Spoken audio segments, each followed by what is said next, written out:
W. Long, this is the writing life, and as the name would imply, we do a show about writing. And the irony is that my guest today, I think it's fair to say, George, you're not really a writer, even though you have your own book. So correct me whenever I say something dumb here, but my guests today are George and Carolyn Stastny, I'm sorry. And this is, as you told me it would be, a fascinating book. I mean, it's just so interesting. And again, I think because, George, let me just ask you, did you tape this? Did you record or did you actually write it out? Well, writing the book started very innocently. We met a person from Atlanta, Georgia, in Canada when we were vacationing around Lake Louise. Yeah. We were walking around Lake Louise, and there was the person that on one viewpoint said hello. It was in the morning. And then we started to talk, and she asked me where I'm from because of my accent. Yes. I don't hear my accent. I hear that I'm just like you, but when I hear myself from recording, yes, then I hear my accent, but not from live. Sure. And so I answer her question that I'm originally from Czechoslovakia, and then she said, how did you get out through the Iron Curtain? So I realized that she's very knowledgeable. Right. And so I answered some very simple question, and she wanted to know more and more and more. Yeah. And we wanted to walk upon a glacier that day, and she just followed us and asked more and more questions. And then she said, George, you have to write the book. You have to write the book about your story, about your life under the communism in Czechoslovakia, how you escaped to the Iron Curtain, because many people don't even know what Iron Curtain was. Yes. And many people, my experience, they thought that Iron Curtain is some hypothetical line on a map. Right. And they had no idea that was really, really physically real. Physically real, with all military power, and you couldn't get through. Yeah. It was not just a fence. That was really, really curtain that was not possible to get through with anything, not even with a tank. Yeah. And so she asked if I can write a book, and I said, I'm sorry, I'm not a writer. English is my second language anyway. Yeah. And then she said, oh, I can help you, or maybe your wife will help you. Yeah. And so I kind of slept on this, and I started to make a notes when we got back to Oregon. So she kept in touch, and she was just, how far are you with the thinking about writing the book? And I said, not very far, but when I was working in my studio, I'm an artist, sculptor. Yes. I'm making very large pots and fountains and for beautiful upscale landscaping. So I'm in the studio and thinking about writing the book. So I started to make a notes. And I had a very few notes that were on a wall, they were on a workbench, they were on a pieces of paper. And then they were more and more of them, and I started to put them in an envelope. And then I promised her that I'm going to write the book if they will help me, if Carolyn will help me and she will help me. Yes. And it took a few years, and then all these notes, Carolyn and Melissa, the person from Atlanta, Georgia, they helped me to put these notes together, and the book was born. Was born. Okay. I have to tell you, as I was reading this, and again, you said it would be fascinating, and it is. But as I was reading it, I would read passages to my wife, and there are some things that are so so immediate. And particularly, there's a couple of instances where you'll be describing something, and then in the text it says, you'll have to give me a minute. This is emotional. Mm-hmm. Well, Steve, I have to tell you that even today, I escaped 1980. Yes. Decades ago, of course. I'm 82, and I Yeah. was 36 Yeah. when this happened. Even I'm going through my book time to time, I'm Yeah. looking for something, and I'm reading, I get emotional because it just comes back to me. Yeah. I'm just living through this story. Of course. It's so dramatic, and I was thinking about, so I write mostly fiction, and I make things up. You didn't make this up. You're just recounting the Yes. facts. It's a true And, story. yeah, absolutely. And very impressive. Your fortitude, your bravery, your persistence. You just don't give up, do you? Nope, on anything. I took that as a personality trait. Well, from thank reading. you. And Yeah. I'm still bothering Carolyn with my attitude because many times, almost every day, she says, "George, you don't have to do the tile floor. Hire somebody." And I Yeah. said, "I can do it myself." Right, right. Or, "George, you cannot fix this pickup truck that it's broken. I can fix it Yeah. myself." And I can do so many things myself. It takes me longer Yeah. now because I'm older. But on the end of the day, Yeah. I love happy hour. So on the end of the day, when Yeah. I have a glass of wine, Yeah. and I sit on the backyard and I look what I accomplished, or I sit in the house when it's raining, Yeah. and I look what I accomplished, it makes me very, very happy and proud. And I would say there's a satisfaction that you've done this, and I think the control that you can still do these things. Mm-hmm. But I really want to get to the invasion. Now this was in 1968 was Yes. the invasion, Yes. and just a side note, maybe it seems like there may be a similarity to Ukraine now. Yes. Okay, and I wanted to get your take on that. When this happened, well, I want to talk about, you talked about the Russian soldiers, and I think I'm saying this right, that you knew of a Russian soldier who committed suicide because when they learned what they were really doing. Can you talk about that a little bit? Very little bit, because that was only what we heard from our TV and radio stations that were actually on the ground at that time, because they were broadcasting from on the ground. Okay. That was August 21st, 3 o'clock in the morning, 1968, when we thought that finally we are going to be free from Russian influence, and we were working for being free country. And all of a sudden, 3 o'clock in the morning, we found out that we are being stormed by Yes. all military power of Warsaw Pact, which was Russian in the first place, Poland, East Germany, Bulgaria, and Romania. And so when we opened the windows and doors, the Russian soldiers were everywhere. You were just overwhelmed. All those military power, you saw tanks and armed vehicles and aeroplanes landing, and so there was no way to fight back. They took over our military facilities and military airports, international airport, everything they took over, and they took over radios. I mean, wait a minute, I'm skipping something. They took over banks and very, very important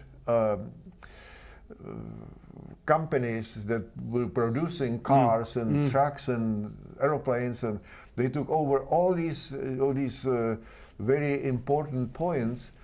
but they wanted to take over the radio station. Right. And that's in the Prague, in downtown Prague, and where I'm from.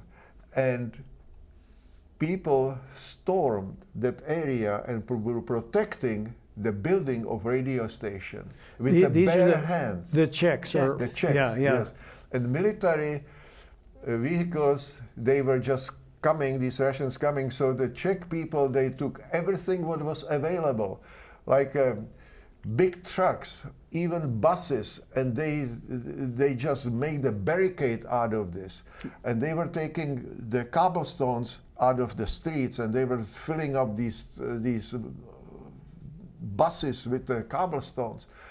But they couldn't fight with the bare hands Right.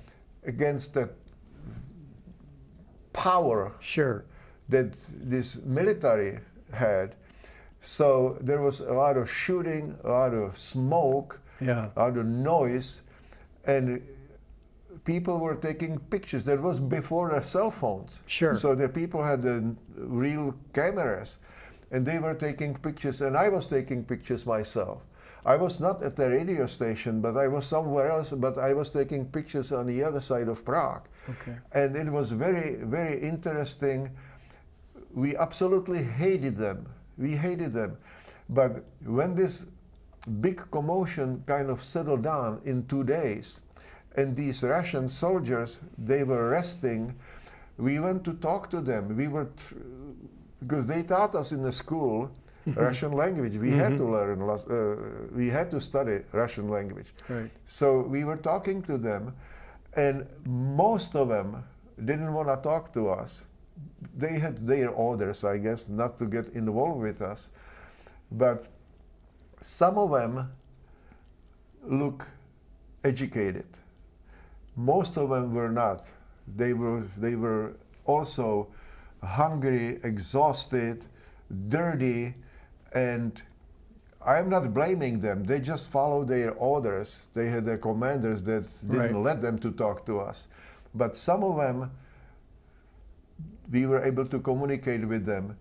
And then we heard on the radio, because my group of friends that were talking, and the co-workers talking to a group of Russian soldiers, there was many groups like that through whole country talking to these soldiers. And they had no idea where they are. They had no idea why they are there. Right. And when they found out that they are in a peaceful Czechoslovakia and we are not fighting them back for some, we are not aggressors. Yeah. So then we heard on this radio that was on the ground that a couple of Russian soldiers committed suicide because they felt so ashamed. Yeah. There was, I think, related to that, well, at least one of the Russian soldiers thought they were in Greece. Yes, yes. And so a couple of things. I think how misinformed, how manipulated they were. But then the resistance, you were taking down street signs, is that right? So they couldn't find their way. Folding them in half, bending them okay. so they couldn't be read. Oh, okay, so they were still intact, but they were bent. Well, this underground radio were advising us, let's fight peacefully. Let's fight peacefully. Don't create a massacre out of the situation. Right. But we can fight peacefully the way that we will take the street side on, because there was way before a GPS. Right. And so they related on the maps, on the paper maps. And if you take down street signs, and if you cannot take them down because the bolts are rusty, so when I went at night to take the street sign and also signs that were pointing from this city to some other city, and I couldn't unscrew it because it was too rusty and it was at night. So instead of destroying them, I just fold them like a book. So when they were passing their vehicles, they didn't see any sign. Right, right. There's so much to talk about. Let me just mention the time before the invasion. You had a variety of jobs. You talked about building your house, and just a couple of things. You dug your well by hand. Yes. Is that right?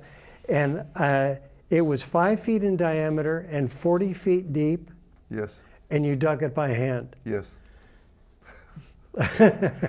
Well, this is different culture here in the United States. Yeah. And also the time was also Sure.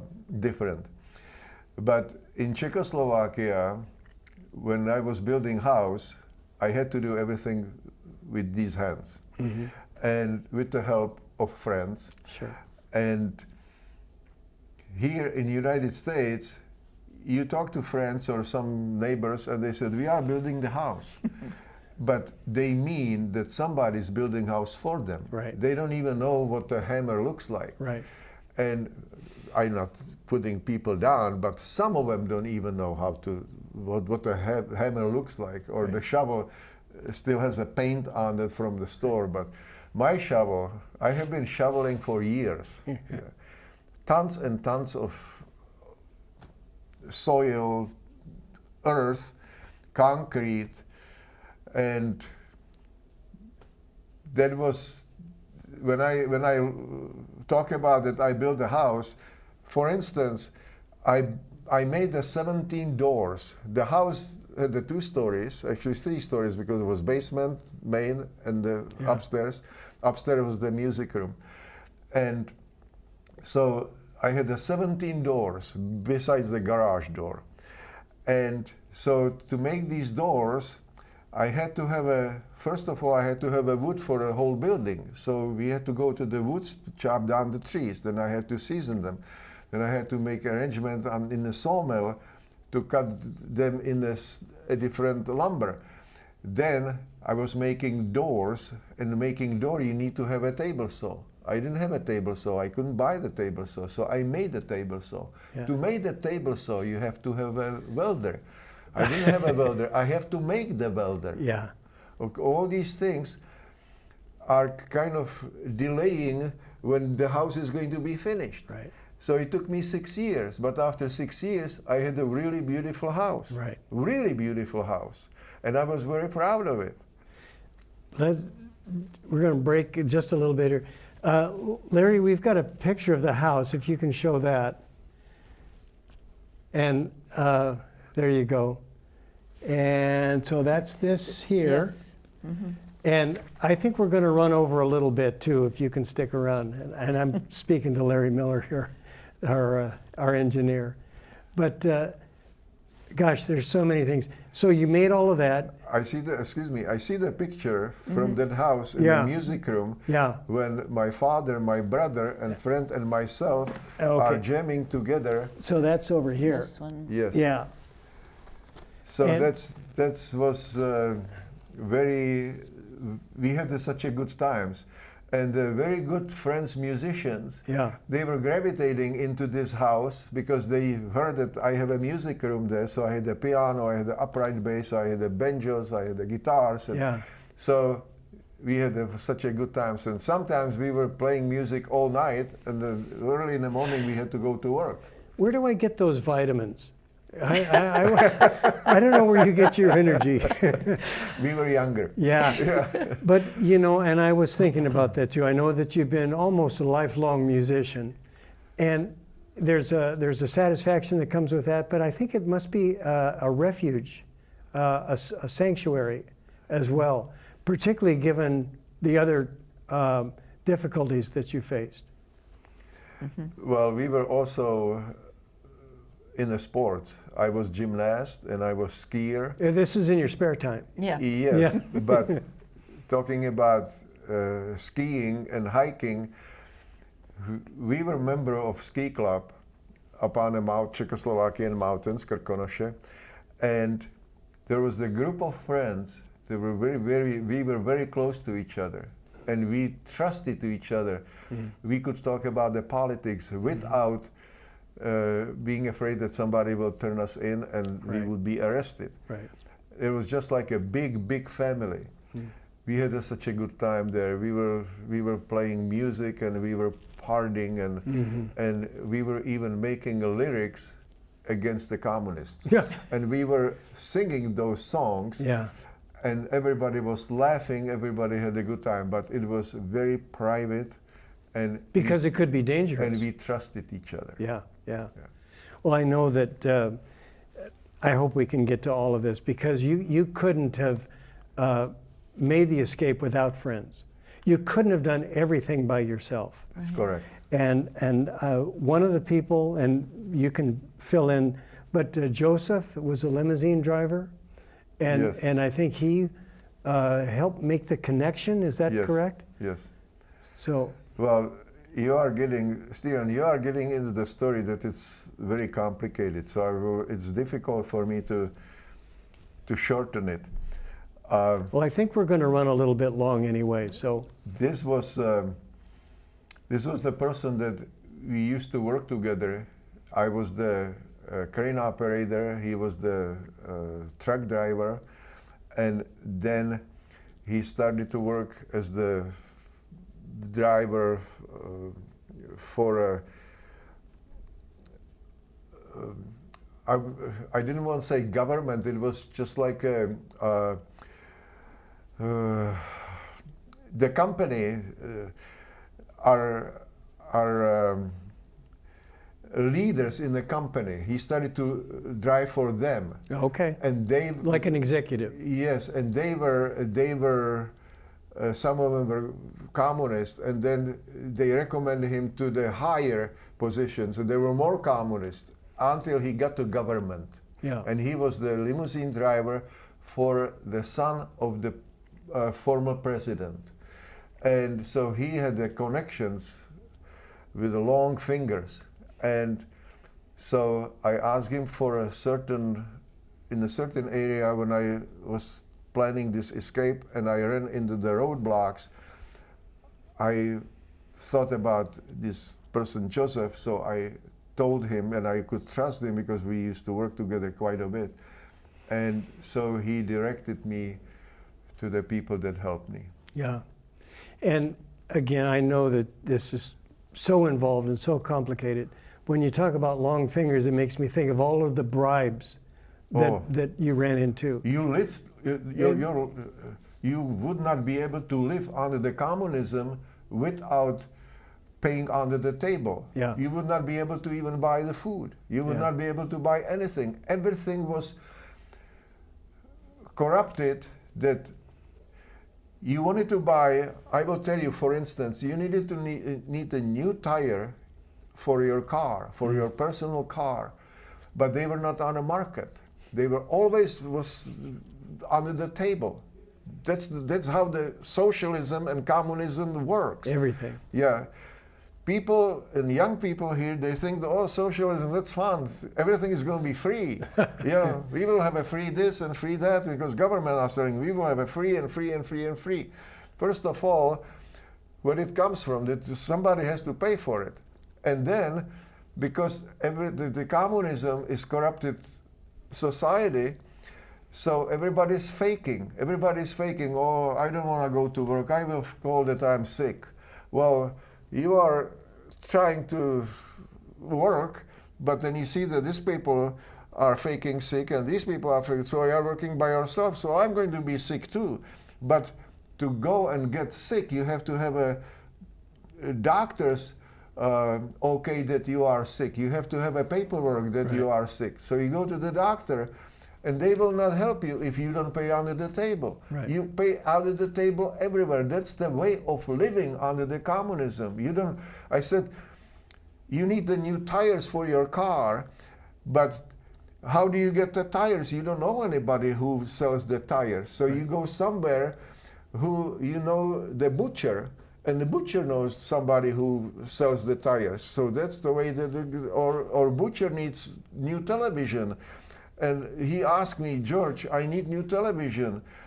I cannot tell him I will not help you because I would not have a meat from him under the table. Right. I still have to pay under the table, but he will give me the meat. So I have to find somebody who sells the television, but I don't find anybody who sells the new televisions, but I know some plumber who knows somebody who sells television, and the television guy will provide television for my butcher, and then I have a meat. You know, honestly, when I was reading this, I was thinking, for me, how stressful it would be, because you don't look in the yellow pages. No. You know, you don't look on. Of course, they didn't have the internet then, but you have to know somebody who knows somebody who knows somebody. Right, that's right. And then there's a shuffling of these goods and that service so that you can do something else. But can you imagine? I was young. I had these connections because I was working, so I was surrounded with the people that were living same way. Right. They were living exactly same way. But our parents, they were older people. They didn't have any connections. They didn't have a plumber. They didn't have somebody who sells the tires. Yeah. They were totally out of luck. My mother had to go to the butcher store very early in the morning and be in the line of old people Okay. trying to get the good meat. And she was standing there even in the freezing weather. And when finally her turn came up, she didn't get anything because everything was under the table or back in the locker for Right. friends Right. of the butcher. Right.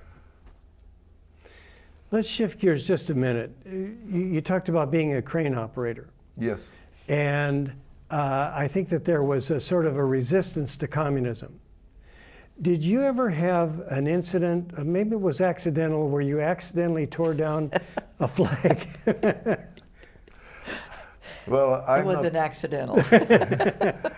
But you could claim it was an accident. Well, I wish that whoever is listening this program, Yeah, I wish that these people would be able to read my book Yeah. because I do too. this story is in detail in my book. And just to make it very short, I was operating the crane and there was Russian flag with our flag because there was the law that under the communism, not only Czech flag, but also it has to be accompanied with the Russian flag, the same size and the same height.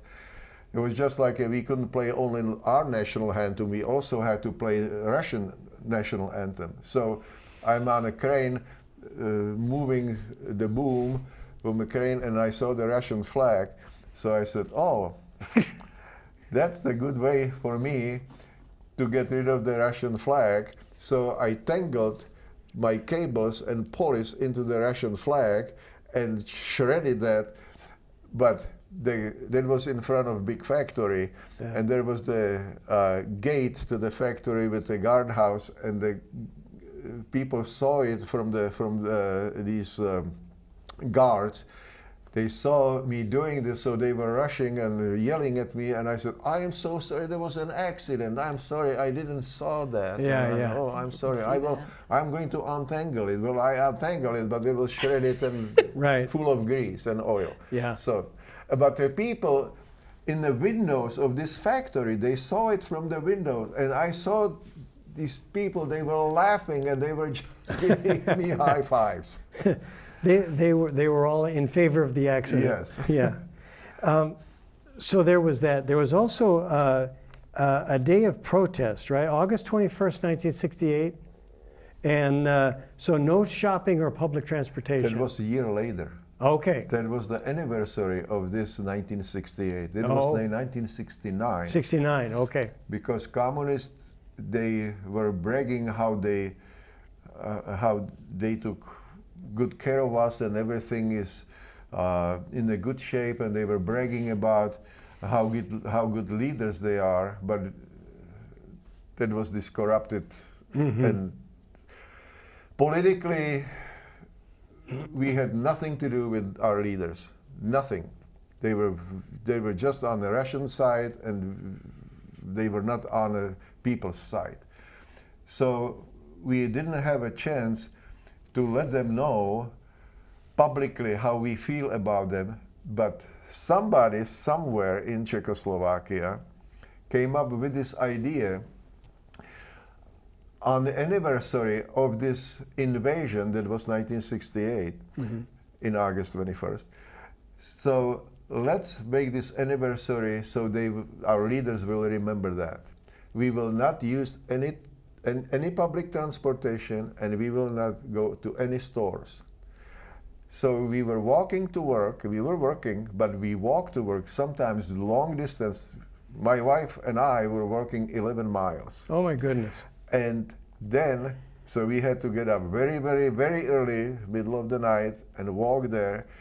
And Prague, when we got to Prague, the sidewalks were full of people walking and walking, walking. And public transportation were running, but empty. Right. There were only drivers. Yeah. And the stores were very empty. Yeah. So we showed to the world Yeah. that we don't agree with the politics that they are doing to us. Right. I just thought of this moment. When the invasion happened, was there even a pretext for there was a reason? Did they say that they were doing something, or they just wanted the land? That was No absolute- pretext at all? No, no. We were part of the Soviet Union, actually. We were under their influence. Right. Even they were telling us that we are free, so that was not true. And so the Brezhnev, which was the president of Russia at that time, by the way, Putin and Brezhnev, they are same creeps. And so the Brezhnev decided that he is going to show us that we cannot be free, that he is going to really put a boot on us. And so he made the maneuver of Warsaw Pact. All these countries that I named were part of these maneuvers, but Czechoslovakia was not invited. We didn't even know about these maneuvers. Okay. And then, so they stormed us overnight, and they took over everything, as I mentioned. Yeah. And we were not part of it. And we couldn't fight back because they took over our military facilities and airports and as the surprise. Well, and I was going to say, you were just overwhelmed. Yes. Overrun. Yes. I have to mention that you've done so much on your own. I mean, physically, making the welder so you could make the saw, and I think you dug your own basement out for the house. Yes. And making the well, digging the well. And digging the well. That's not as easy. That it takes long time to get. Well, and then you poured the concrete. Then you have to make it. Then you have to make rims. Right. Concrete rims that the well will not collapse eventually. You made the doors. I wanted to also mention you made the bricks. Bricks I didn't make, but center blocks. I was making center blocks, and they were made out of light concrete. And that was the same story. You have to make a center block, so you need a form and vibrator. So I had to make it. You have to have a concrete mixer. I had to make the concrete mixer. Yeah. So again, there's so much more, but I want to. The crux of this, I think, really is the escape. Honestly, the resolution to do it, the bravery. Sometimes, people say better the devil you know than the devil you don't. I don't think you knew outside of the Eastern Bloc what life was like, but am I right? Did you know about? Because I want you to tell the story, but the pretext was that you were going to go to Italy. Is that right? On vacation. Yes, that was the excuse for a government that I'm going to go to Italy, but they would not let me go to Italy because that was not communist country. Right. They were a free country, and they knew that I would not come back, or there would be very good chance that I would not come back. So we had to make a plot that we had to find a doctor. That doctor recommended us to go for our son that had a lung problem, and he needed to go for healthy reason, to breathe fresh air By the sea. by the sea. Yeah. And it sounds very easy to say this in one sentence, but it took me months and months to have this piece of document, this paper from a doctor, Yeah. that we need to go, and then how to get a passport, how to get money, Italian lira or German marks, Right. or Austrian shillings from our crowns that were useless in the world. Right. So that's a long, long story. People really have to read the book. I know. I did not know that we will have a conversation or interview about this, but now asking these questions, Yeah. you are asking me these questions. I know it's so the complicated. best would be if the people read the book, and if they want to read the book, I have them available. Okay. Yeah. I was thinking about the money and the complication. A couple of times you mentioned page 28. Yes. In the passport, yeah. And I'm trying to think. So you couldn't get travel money without a signature on page 28. And you couldn't get the signature without the travel money. Yes. Can you just talk briefly about that, the circular logic? Vicious circle. Yeah. This is vicious circle that was designed by communist government, so people would not be able to leave the country and not come back. Yeah. So, and they could still say, oh, this is free country. You want to get a passport. Oh, you can apply for a passport. You will get the passport. Hey, here it is, proof. Yeah. Here's a passport. Yeah. But to go behind the Iron Curtain, there was the special permission on page 28. And the passport didn't have a page 28. You had a passport, you were free. Yeah. Wow, whoopee. Yeah. And to get a page 28, it took me a year and a lot of money. Yeah. A lot of money under the table. Yeah. And you don't know who is going to take your money. And they say, oh, I will turn him in, so I will get money from these people that I'm Right. working for. Yeah. Skip ahead a little bit. Speaking of money, how did you get the money out? I was secretly selling the house that I built for 6 years. It took me 6 years to build the house. Yeah. And then I secretly sold it. Yeah. Secretly. Another story. Another story. And you couldn't have any indication that you weren't coming back. You had household items that you wanted to distribute to family and friends. How did you secure those and without being obvious? At night. Without having an empty house? At night, and Yeah. replacing, for instance, beautiful chandelier, because Czechoslovakia is famous for a Crystal.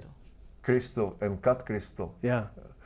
And so we had a beautiful chandelier. My friend was a person who was making beautiful cut crystal vases and glassware. And so he had a friend who was making chandeliers. So I had a beautiful chandelier for something that I had to work for him. Right. You know. And so I had the beautiful things. And to leave them there, that would not be wise. So we took the beautiful chandelier down and we put a light bulb with a paper shade. And so Yeah. that's how we... And I think I'm right, your friend held these other items. Yes. They couldn't be distributed yet because you were That's still right, there. Because Yeah. yes, I was still there, and I was even when I was already behind the Iron Curtain, I had to make some kind of contact with this person who was holding on these things, that I'm not coming back, that I got finally through. I mean, I got finally through. I was married and I had 2 children, 7 and 9 years old. So that was, if I would be single, that would not be easy to escape. But with a family, that was very, very difficult to escape. Right. Yeah. When I brought up the topic of money, selling the house got you some money, But how did you physically get the money out? Stephen, I wish that somebody would read the book. It's a lot, isn't it? Yes, it's a lot. It's a lot. And also, In the bottom Yes. of your toolbox. why don't you tell the story, because you know the story. You helped me with the book, Right. and I'm going to have a drink here. It's Well, almost happy hour. He very cleverly developed a base to the toolbox. Yeah. And that's where he stashed money and documents and what have you. Yeah. When they actually drove through the Iron Curtain. Yeah. So it was not detected. And once you got out, I mean, so you're free. That is, you're not behind the Iron Curtain. But it wasn't easy then, was it? Mm-mm. I think Living under the communism, they were telling us that we have to speak Russian language because the Russian language is Worldwide. worldwide, Universal. and it's so famous everywhere. right. And so I thought that with the Russian language, I can get by. And after being on the other side of Iron Curtain, talking to people in Austria, I started to speak Russian, and they were looking at me, where Right. you came from. Right. Oh, this Important is the call. hospital. This is Yeah. the hospital call. All I'm right. sorry. Yeah. Hello, this is George. Yes, yes, Larry, I don't know if you can pause this or not. yes.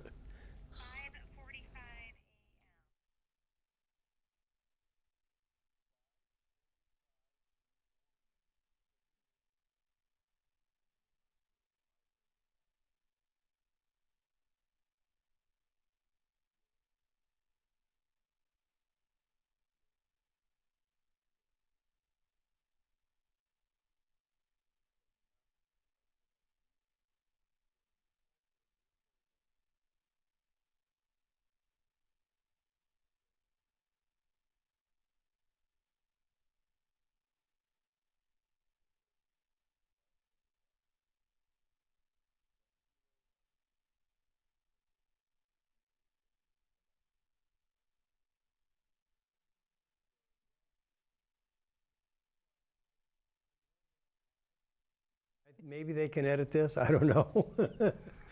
But I will have to also go to pick up the pickup truck. Yeah, yeah. okay. We're fine. Now, do we need to shorten this up? Yeah, yes, please. Okay. Maybe a little. Okay. Oh my goodness. Well, let's just do this. At some point, you did get an interview at the American Embassy. That sounded. Yes, And in Vienna. yeah, and you knew that it was so important. Yes. It sounded like an emotional time, a stressful time. Because we were in a camp for refugees. When I am living this time here in the United States, and by the way, at this time, not even border between Mexico and the United States is efficient. There are holes and there are caravans or people that are coming into our country without any interview of any kind, if they or permission. They just come here and they are here. So I am a legal immigrant, and when I was finally on the other side of Iron Curtain in Europe, and I wanted to go to United States, that was my plan and my dream. I had to go to U.S. Embassy in Austria, in Vienna. Vienna is the capital of Austria, and they turned me off. They said, you have to go to the camp for refugees and ask for political asylum, and then you have to go through the process, and it will take months and months. And I had 2 children, and I didn't have a job, and I had a wife to support, and so I did that. And first you had to be proved by Austrian offices that you are not a spy, and then after I was proved, that took months, then I applied for United States, to be admitted to the United States, and it took more months. And then I had an interview in the US Embassy in Vienna that gave me the green light that I can go to United States. Mm-hmm. But the interview was of course, they knew because there was the months long, so they already knew about me, FBI and CIA, they knew who I am. They knew that I was not communist, that I'm not a spy. But they wanted to hear from me what I'm going to do in the United States if they will let me in. So I had to let them know what my skills are, and then I am eager to work, and I want to support my family. I'm not going to ask for some freebies from US government. I'm going to work, and I'm eager to work. Yeah. And I'm the artist, I am the mechanic, I am the musician, I can work with wood and with concrete and with metal, and I can do so many things, and I will work until I die. And then they had to also send us, the whole family, to the hospital to check if we don't have any diseases and what our blood pressure is, and not just blood pressure, but to go to the lab where they check our blood, and then they check our hearts and everything, and then if we are not going to be on the burden of U.S. government. Right. None of us in our family. Right. So then finally, when we were approved and we got this letter from U.S. Embassy that we are allowed to go to United States on a certain date.